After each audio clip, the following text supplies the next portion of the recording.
Ah, what's up, guys? Well, we'll do a quick one tonight because it is cold. I'm out here in my shed looking for my body armor. I found it, and I'm going to be going inside soon. I gotta find where I dropped my damn gloves. Oh, there they are. Anyways, so we wrapped up 7.62 stuff. Uh, I'll tell you what, man. Reading about all the different caliber rounds and whatnot, and there's some whacked out ones out there. But man, the Soviets, they really had their shit put together pretty good when they decided to do. Hey, Antonino, welcome, sir. As far as their long range rifles go, and then I'm reading about that 7.62 Tokarov round or whatever. Back then, man, that round was like the kind of scary one. People be shooting at you with because all the body armor up until 1930 at that point was complete garbage. And so, this Tokarov round, dude, is going right through everything because the velocity on it was so powerful. I mean, how many feet per second and whatnot. But as far as that goes, that's all wrapped up. I was going to try to do range footage, but it is just too damn cold, man. I'm not going to go out there, blast my AK and my SKS and freeze my ass off, or my AR-10. But what else on the horizon here? I don't know. I was thinking about it, and I did that short clip about the Captain Phillips stuff or whatever. And I was like, what I should do, because it's winter, I can't exactly get out. Oh yeah, man, it's way cold out here. I'm out in my shed. Had to looking for my plate carrier and all that stuff. But I seldom will you ever see me wear that thing. And man, the reason for it, well, I'm not in combat. A, B, that's what LARPers do. I mean, I have it. I bought that because I thought, someday maybe I'd contract, do something like that. But, things change when you have kids. But I was thinking about it. I'll start doing like a series on people that were in war, or soldiers, or Marines, or whomever. I mean, we've been doing the Gunfather stuff with all the guys that manufacture and design firearms. Why not, hit up on some of the famous people that have fought in some of the wars, especially with the United States. I mean, in our, under 250-year anniversary coming up here, and you look at hacks and stuff. I mean, Carlos Hathcock, and if everybody knows who that is, if you've ever been interested in the military or whatnot, I mean, he is the ultimate sniper in U.S. military history. I don't care what anybody says. People used to argue with me that it's Nick Irving, the Grim Reaper, or it was Chris Kyle, but Carlos Hathcock, I mean, he's like, you think of Marine Scout sniper, that's what he was. I mean, he wrote the book on it practically. And, that, I think it'd be cool to do some information stuff about that. While I was reading his book, I came across some stuff I thought was pretty interesting. Now, my entire life, anytime my dad would talk about Vietnam, or my grandpa would talk about Vietnam, and they talk about when my dad talks about when he was over there and everything like that. The United States, granted, we should have never gone there. We never really lost that war. I mean, what had happened, and it's very similar to Afghanistan, is we occupied for a little while. There was supposed to be a peace treaty. We completely evacuated from it, and then that peace treaty went to shit, and then it went back to Viet Cong and all that stuff. Very similar situation. So Hathcock, even mentions quite a bit about it in his book because he spent a lot of time over there. But, that's some interesting facts. I'm looking more into that one. I want to be 100% because, like, a lot of times, of course, with books, got to take it with a grain of salt. You never know when somebody's full of shit or not. But I don't know, so there's that. Now, I've read up more on that Green Beret that blew up that Tesla truck at Trump Tower in Las Vegas.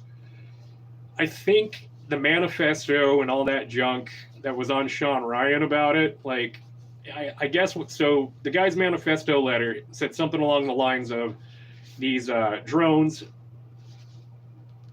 Vietnam. Yeah, it really was, Antonino. And, I wasn't alive during that time, but from, a lot of people I know that were alive during that time period and whatnot told me it was there was so much politic crap involved in that. And, just, a lot of the Cold War fear and things along that line. But, with the current conspiracies, with it just, I've been asked my opinion, and I'm not, I'm going to let everybody know right now, opinion on the Green Beret bombing and stuff. Apparently, there was a manifesto emailed to this dude that was on Sean Ryan's interview, and it was something to do with these drones or things people see flying around and all that junk. It's from Cobra One Career. Anyways, something along the lines of it's China and China's flying these things around and all that stuff or whatever. I don't know. I couldn't tell you. As far as drones go. Doesn't get weird, Jude. Good title. I'm cooking, won't be typing. No worries, Sonny. Thanks for dropping in, man. But he was talking about something along the lines of, yeah, they've got these balloons flying over, and they've got this and this and that and that. And it was, I don't know, my opinion, it's a little too convenient to have it involved. I mean, clearly the dude sent a message, and he really wanted Trump and Elon Musk to get their attention just on account of, blowing up a Cybertruck right in front of a Trump casino or whatever. I mean, to get some attention, that's the best way to do it. But, unfortunately, he went semi-Timothy McVeigh. Luckily, there weren't as many people killed or anything along that line like it happened with the Oklahoma bombing in the 90s. But my true opinion, though, is whatever the case is or motive behind it, it was a domestic terrorist attack. I think he's a bad man, whoever this guy was, for doing this. It falls under like New Orleans, that guy, that's a domestic terrorist attack, taking out like 15 people with a car. And, if you really want to get into it and break it down, even these, the mass shootings and stuff, I consider those domestic terrorist attacks. And that is because they strike fear in people.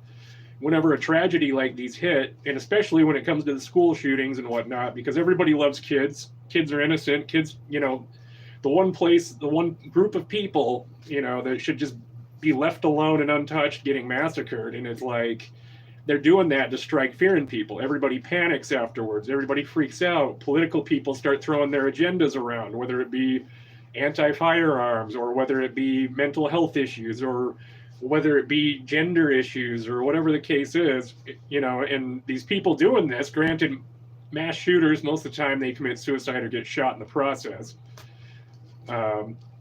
They do exactly what they're there to do, and that is to cause fear. That's what terrorists do. They want you to live in fear. They want you to be scared. My first time flying since 9/11 had happened. Going through all the security, everything along that line, it's nuts. And it's, I was still in high school. I hadn't enlisted yet. I just remember going to the airport and seeing all the Marines, with rifles, M16s, guarding all the airport and all this stuff. And I was like, holy shit, man. I mean, this is big. It's way bigger than what we're seeing on TV. But I don't know. And then I thought about it. I got on the plane and I thought, you know what? They want you to be scared. So fuck them. If you're going to die in a plane crash, you're going to die in a plane crash, but you're not going to let the terrorists one-up you and live a life in misery and fear. And that's exactly what their goal is. This guy blowing up the Cybertruck, I don't know. There's too much disinformation. There's too much convenient information that came by, and that's kind of Sunny Money what I was telling you about earlier. It's like, it's just way too convenient to have that much information that quick. Now, granted, the guy was he was a Green Beret in the Army, and I think, if I recall, he was still on active duty in the reserve unit. I know there's pictures of him and Tim Kennedy floating around or whatever, but I don't know. Hopefully they get it sorted out. Hopefully, I mean, there's nothing worse than domestic terrorism, in my opinion. I mean, doing something to harm your own people on your own soil. I mean, that breaks my heart that it would get to that point. I can understand, the assholes overseas hiding in caves that hate people and, you know, they want to have their jihadist bullshit, but like, I mean, their fundamentals and all that garbage, but like, domestic stuff, man, it's nuts. It's like with the shooting of that CEO. To me, to this day, a lot of people praise that Luigi kid for shooting this guy. That was murder in the street, and these are the same people. They're praising this dude for doing that, but at the same time, they're the same people that are anti-firearms and hate guns and violence. And so it's the hypocrisy behind it. I don't know. It's just stuff like this causing all this confusion and issues in the U.S. I mean, is it possible with all this weird shit going on, it's all orchestrated and it's supposed to be a distraction for something else bigger that's happening? I don't know. That's where the tinfoil comes in. If you've got your tinfoil hats, it's the way to do it. But I mean, going forward from that, that's kind of the thoughts. I mean, you've got a lot of preppers saying, all sorts of shit's going down and you got to be ready, which, I don't blame them and they're not wrong, in my opinion. I think it's good to have like food storage. I think it's good to have some ammo and a couple guns handy, a freezer full of meat and all that stuff, but at the same time, it's like, well, anytime there's a cough or a cold recorded in China, are we going to all be terrified again because of the COVID shit? So, I mean, that's kind of, I don't know, that's kind of my thoughts on the matter. It's a lot of speculation. There's really no facts to go off of quite yet, as much as I seem to think. But who knows? Maybe some more stuff will come out. We'll all get better educated. And it's too bad because, like, with the news, I think it's sad and it's ridiculous that you've got one station reporting, you got another station reporting, and they're both complete opposite, pure opinion, but there's no unbiased news anymore. And trying to find a good outlet for that's difficult, because you've got these smaller news stations or even people with podcasts who do, a hell of a job, armchair detective, looking up facts, spot checking, but I mean, they can only investigate from, the internet or whatnot. They're not there in person. It's like running a drill. I mean, you run drills over and over and over, but until you're like in the actual spot to do so, it's totally different game when you're in the actual, gist of it all. But, with the smaller news companies and whatnot, you wonder, okay, so are these guys spitting the truth exactly how it is, or are they twisting it for their own narrative as well? I mean, they're saying they're independent, but everybody's biased one way or another. And so that's, I don't know, these are some things I think, crazy shit that goes through my head about this stuff. Another thing, I was thinking about, I watch a lot of documentaries. I don't know, I just, regular programs don't really do it for me anymore. And one of them I watched was called How to Fix a Drug Scandal. And if you guys aren't familiar with it, it's on Netflix. It's about two lab people for forensics for like drug labs for the city of Boston or something. And they do all the testing on, drugs found at a crime scene or whatnot. You've got one lady on one side of town working this crime scene who's falsifying information, tight with the DA, writing, convicting and saying it's drugs and all this stuff. And it turns out a lot of these cases that wasn't drugs. It was like baking soda on a spoon or SpaghettiOs or whatever. And so all these cases of these convictions, there was actually innocent people arrested and thrown in prison. Then you've got another lady who's on the other side of town and she's just doing all the damn drugs while she's working or whatnot, but her work was actually accurate. And so it's like, you've got so much disinformation. Is it somebody cooking up these stories, because that's what they want everybody to hear for content and publicity and popularity? Or, I mean, is there really any true biased info? I don't know. And so, I don't know. It sucks. It really sucks. There's so much civil unrest between people. And, the United States, between liberal and conservative, it's pretty ridiculous. All the ridiculous amounts of fighting that go on. I mean, can people at least agree to one thing in common? And that is, we at least care about the country or something rather. I mean, fuck. Rather than having to, tear each other down left and right. But I guess that's just how it is.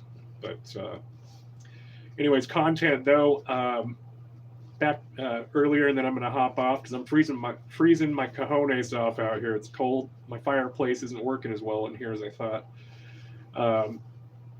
Let's see. There's Man in the Arena book about Eddie Gallagher.